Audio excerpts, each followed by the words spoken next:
Hola chicos, yo quiero ayudarles un poquito con las cláusulas de sí porque es un poquito difícil. Entonces vamos a repasar el PowerPoint juntos. Entonces para empezar, para poner las mentes calientes, tenemos una pregunta aquí.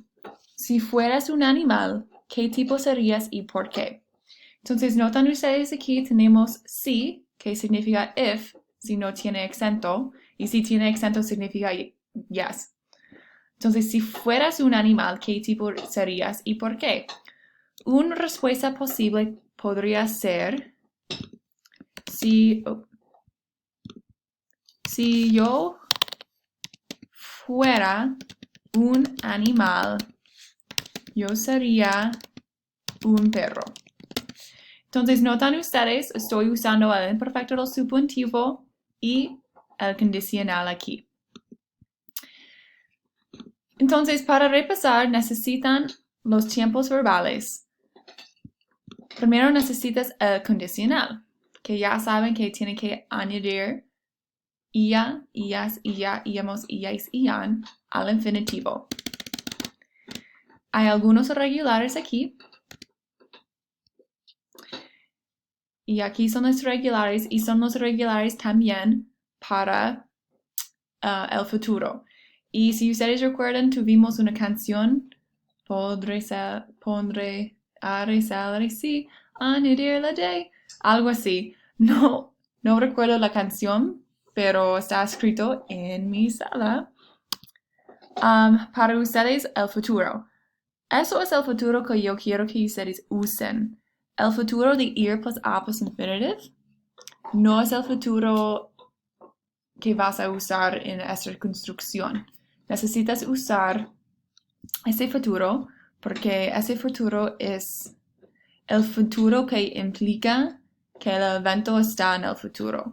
Ir plus a plus infinitive is near future. So something that's going to happen in the near future. This is far future. So as a, imus, es an.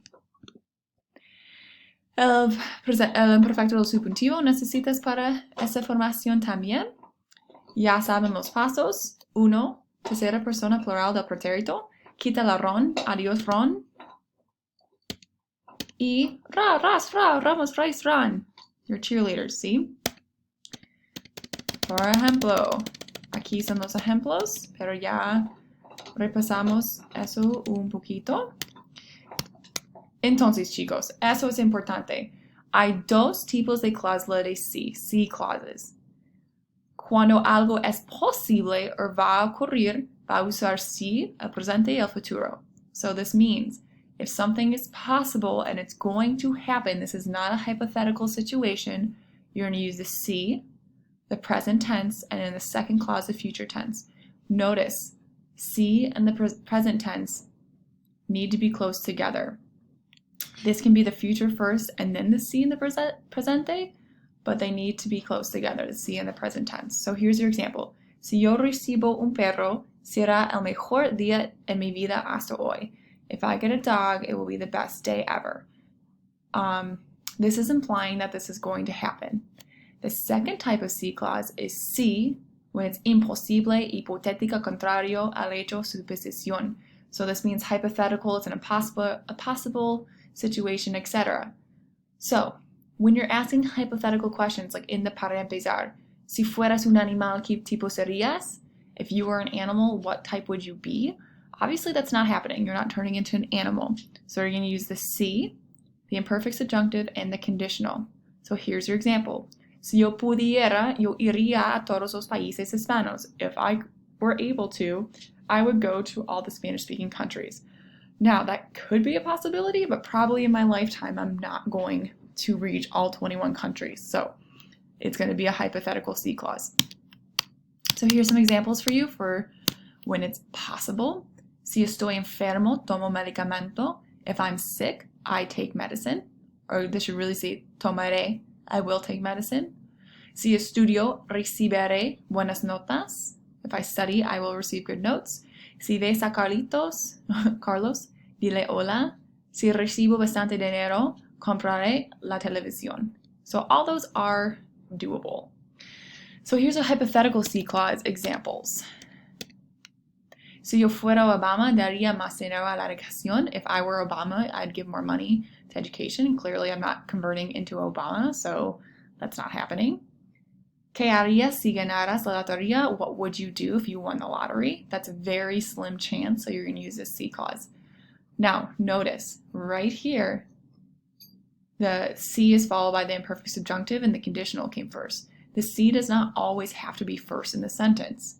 Si yo estudiara más, recibiría buenas notas. This is important. This is called the double haber rule. If you're going to use haber in the first clause, you have to use it in the second clause. Si hubiera más coches híbridos, habría menos contaminación. If there were more hybrid cars, there would be less contamination or pollution, right? So here it is, the double haber rule. You have to use haber in both clauses or none, because it has to be equal, sorry. So si hubiera nacido en España, habría sido católico. If I were to have been born in Spain, I would have been Catholic. If I would have started Spanish in kindergarten, I would have been able to speak it with fluency today.